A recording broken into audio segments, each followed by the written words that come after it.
Be careful who you go to. I think you want to vet and make sure people have had the real type of success that you're looking for. You know how much money ideally they were making if that's important to you. In today's episode of 5-Minute Founders, we are talking to the founder of Pineapple Products and Revival Point, Brett Alcorn. Let's jump right in. What is your business and what pain points does it solve for? My business is a health supplement company. It's focused towards older Americans.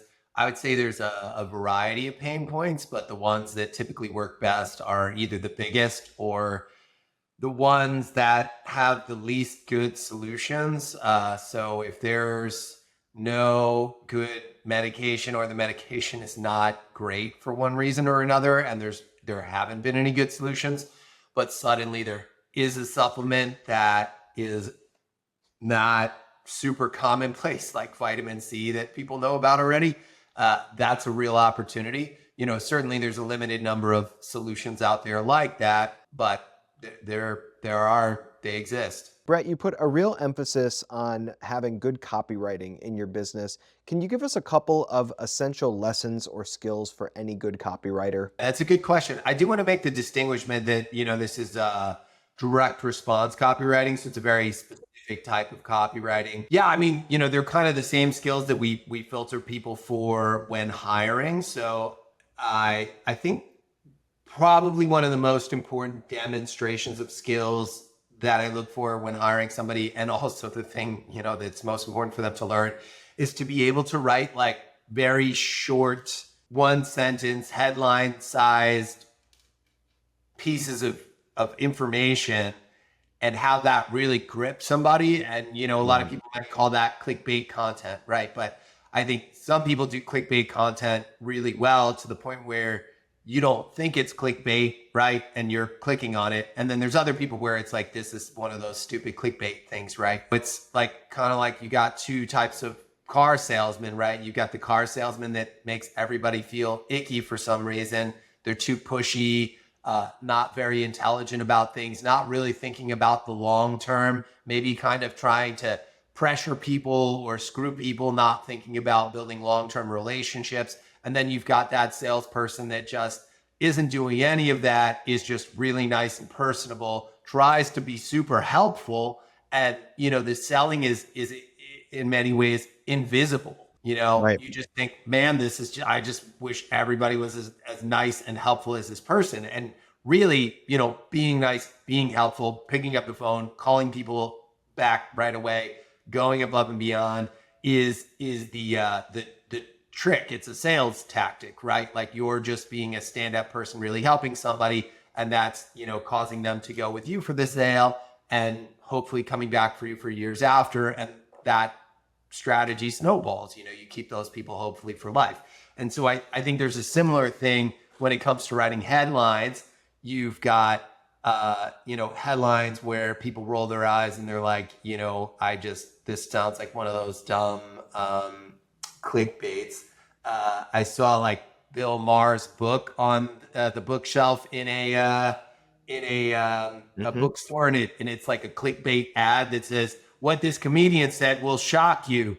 And it's just like, if you're still working with copy like that, it's so annoying that it's comedy on the cover of a book, right? So if you're still writing headlines like that, you're going to get a lot of eye rolls, and it's not going to work great. You really want someone who can write a good headline that doesn't sound like clickbait, but is still going to get a lot of people to click.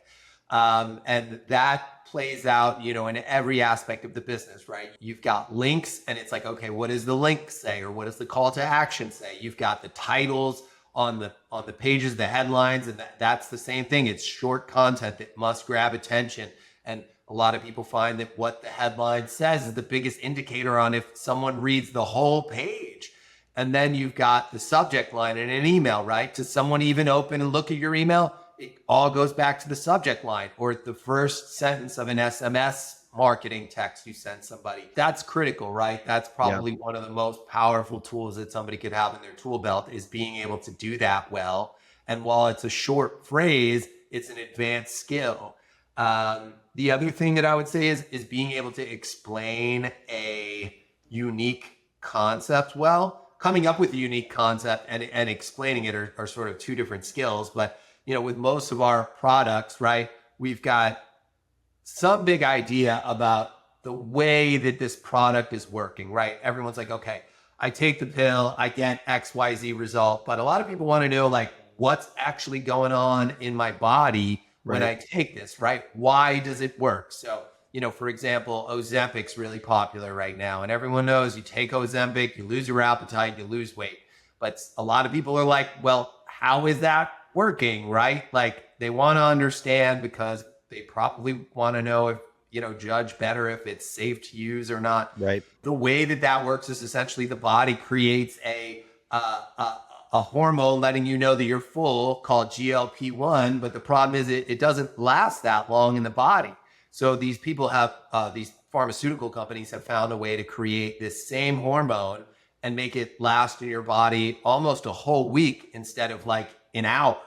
So, that's what's actually happening in the body. And the better you can explain that to people in a way that doesn't sound like some, PhD who never talks to real people, and it also sounds persuasive, like, oh man, this sounds really effective. That's really important. And then, I would say that the third skill is just being able to tell a story. A lot of times you need to be able to tell some kind of story. It could be a story about, the doctor who's your spokesperson. It could be a story about how a product was developed. Like sometimes some products do have some pretty interesting stories. Some don't. Some was just like, well, I was just, trying stuff in a lab. But other things are kind of wild. Like, the everyone knows the story about antibiotics, right? It was discovered by accident. Guy left a petri dish with penicillin out overnight. Bacteria didn't grow around the penicillin.